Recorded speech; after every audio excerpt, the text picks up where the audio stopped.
Good morning, YouTube. I'm here with another exciting day. Need to get a couple things done around the house here. It's gonna start by we gotta get the wheels back on the lawnmower here. As you can see, I got it up in the air. The new wheels. You run these things on the road, you know, you don't get a lot of life out of them. You're turning around on the road. This is a zero turn, but it's a Cub Cadet. Here, I'll show you how it actually works. As you can see, there's the front forks or where the wheels need to go, but it's RZTS, and what a great zero turn. My family has a different one, a Toro style, just typical zero turn, and those are good too. It just you gotta watch ditches when they get wet, and this obviously you need to too. But it seems like you're better off when the drives are just the drives, and you steer with the steers. This is more like a traditional tractor style almost, but a zero turn frame or chassis. Anyway, we gotta get these tires mounted on.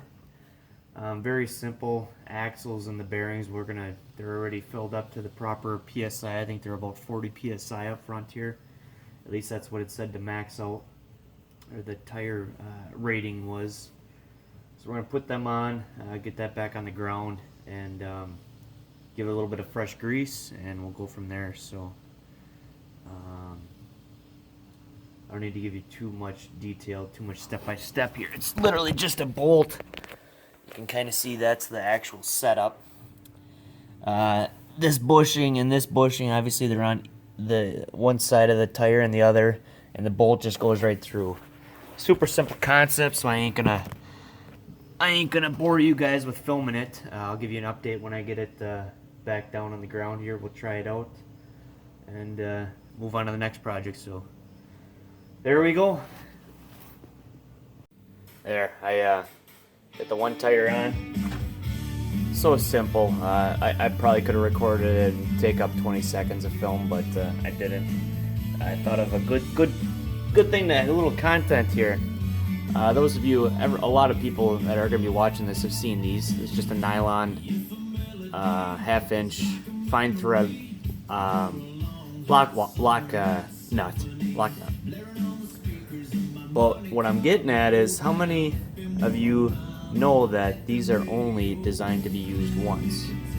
Now, granted, in this application, this is not crucial. I mean, yes, it keeps wheels on, but you're only doing, what, 10, 15 miles an hour? You ain't gonna kill someone or hit someone. You're more or less, you're gonna have a bad day and not be able to finish cutting the grass.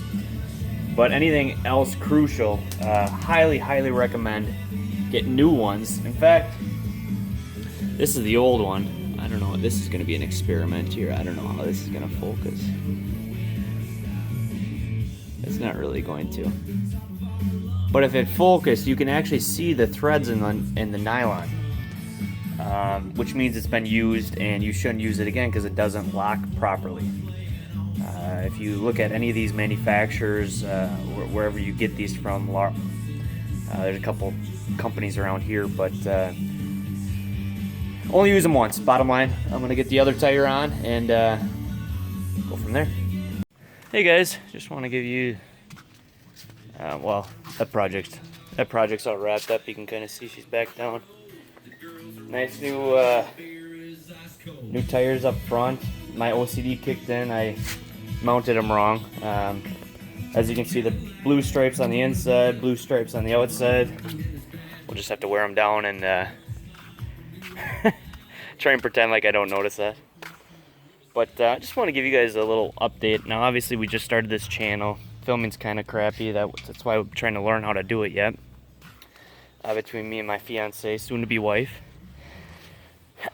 But just trying to get some input. I'm sure there'll only be a handful of people that see this that'll actually be able to take into account, just because of the low subscribers. None right now. But see what you guys want to see. Give you a project update. The car hauler right here just welded some fenders on it actually. It came with fenders. They were just crappy. They were all banged up, so I actually ended up cutting them off. I made these ramps. The socket was there. It just didn't have any ramps, so obviously I just made them. You can go buy them, piece of cake, but I had the material at hand, so I did that. I'd like to still get. I got to get drums for this front axle. I can have both front and rear axle brakes on this. This is only a 7,000 pound trailer. That's not necessary. In fact, no manufacturer really does that. I like overkilling things, so I'd like to do that. And then I want to mount a front winch on here. I'm going back and forth. I have the winch. Going back and forth on how I want to do it. Whether I do a toolbox with a lid and enclose the winch and battery and have a hole out the back, obviously with a lead, or just weld on a 2-inch receiver that the winch slides into, and you can take it off when you don't use it and plug it into the truck and wire the truck, obviously, for that. So we'll see on that. Another project we got going on is my father-in-law's Mitsubishi that you see me running around on. Getting there, I mounted new tires on it already. I had to redesign the deck wheels because those were junk and one was actually missing. You couldn't cut grass without ripping up the lawn. Blades need to be sharpened, and I need to mount a seat on. So we're gonna do that, and then we're gonna go over here. We got to work on them sleds. They're dinosaurs. Any of you that are into sleds, you're gonna kind of make fun of these, but we got them for free, to be honest. Both run. One's a 583 Deluxe, this purple one. The other's a Safari. Good machines. The Safari actually runs better than the Deluxe right now, so I checked compression on the 583.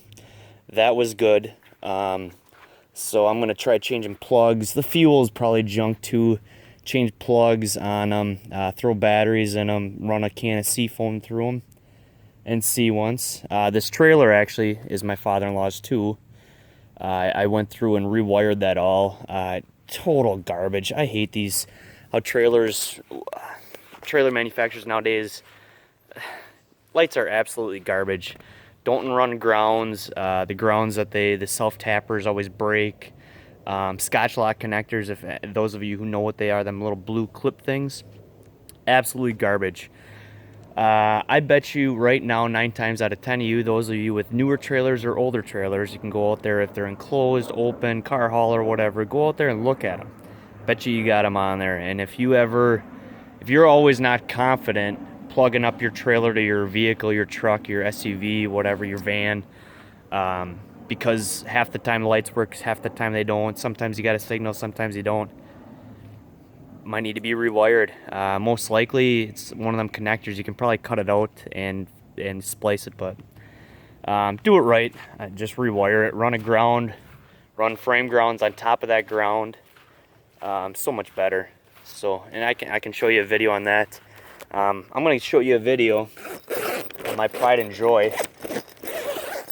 We're going to try and gain some subscribers and viewers here. But here it is. This is my baby. It's a 2002 F350. This was my baby before I met my woman. So I went around and I'll show you some stuff here. Get out of the camera and let the film do its own justice. It's got Alcoa 22.5-inch wheels on it, 8-inch Skyjacker lift kit, big stacks on the back. It is a 7.3, obviously being a 2002. At the time, I could actually. It's kind of funny. Oh God, a chippy just freaking crossed right in front of me.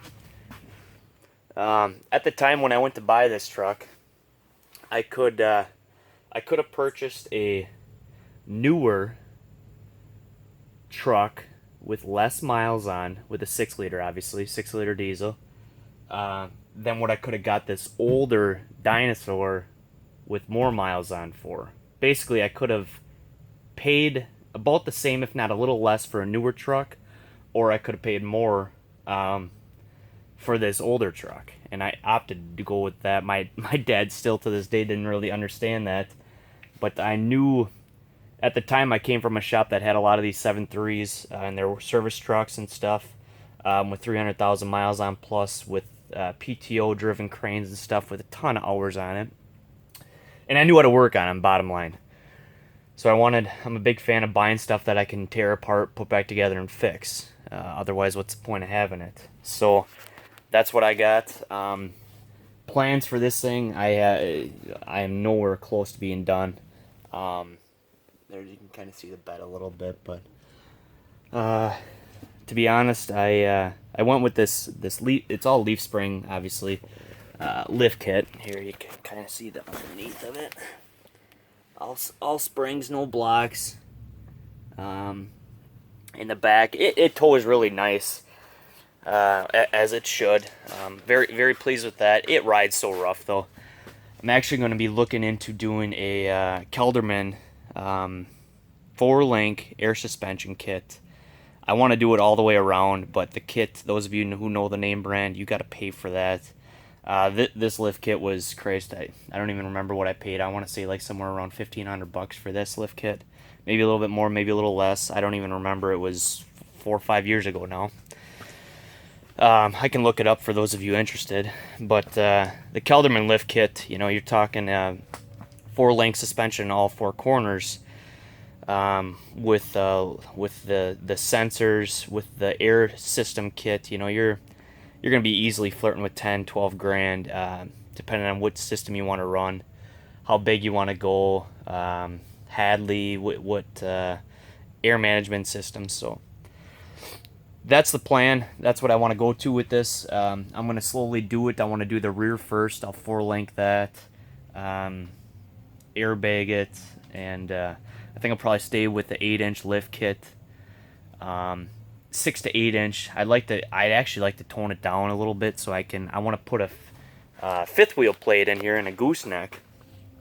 As you can see, this truck came from Georgia, I believe, but nothing in the back. There's no 5th wheel. There's no gooseneck, and I'd like to put that in and be able to use it, but still have the cool effect of driving around with a jacked up truck. So right now it's kind of on the border of being useless and like a show truck. Well, I've been finding out that I've been having more fun actually using the truck for what it is than going to these truck shows.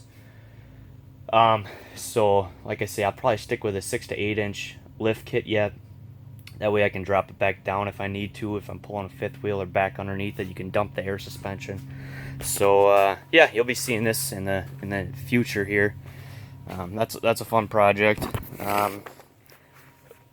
That is not my daily driver. That is just my toy that I dump a ton of money in, as you can see, and have a good time. Have a good time doing it. I'll show you a couple other projects in here. Let me turn off this radio before YouTube flags it. Okay, so but here you can see I got there's my John Deere 650, and this over here is my jet ski. I got it ripped apart right now. You can see the head's off. Not really a head, but I'm gonna call it that. Middle jug was junk. I don't know if you can see. You can't really see it that good. Burned up a piston. It's a 1200 GP 1200R. Fast little buggy with it's got the D plate on it, cat removed. Freed up a little bit. We gotta get. I gotta pay the $700, and I want to get the new jugs. I'm gonna re-cylinder it, kind of rebuild it a little bit, and we gotta get this thing in the water. I don't know if we're gonna be able to do that yet this year or not. It's a great looking machine. Previous owner, I doubt he's watching this, but he took care of it like crazy. It's a 2002, and it's a great looking machine. It's just the motor was getting a little tired, so as very common with jet skis. But here's the daily. It's a Ford Focus ST. Cute little car, fun little car. My beater with the heater. There's Mama's truck. She's got a H3. So yeah, there's just some projects and stuff that are in place that I got to work on, that I got to keep going to. But as you can see over here, there's the bikes. There's my woman's, excuse my hand here, my woman's Harley. Underneath the sheets, that's my 2006, 5 or 6 Suzuki GSXR or Gixxer 1300 Hayabusa. It's a fun bike. I can get you footage of that. My little pit bike here, which is just a Japanese SSR knockoff, you know. Or it's a SSR, but it's a it's like a Honda or a Yamaha knockoff. It's nothing special, but it was a well spent $600. But so yeah, comment and like and subscribe to this, please. I love to know your input on what you actually are wanting to see. No sense of filming stuff that isn't going to get watched. I'm not doing this for my own health, but I would like to start gaining some audience and get some input and feedback. So yeah, comment below, like and subscribe. You're going to see some cool stuff. We go up north all the time running. We have 2 existing jet skis that we have right now in the water. They're a good time. But the one actually needs work. Now that I'm looking at this one, I'm sure the one has weak, either the power valve, it's a Yamaha 800, and I believe the power valves are stuck on it, so want to get that apart and go from there. So like I say, just wanted to see some input on what you guys want to see. We got a 5th wheel up north. We're going to give you the tour on hopefully this weekend. It's coming up as Labor Day weekend. So I always got plenty of work there. I'm always cutting and splitting wood. Yeah, let me know what you want to see. Thanks, guys.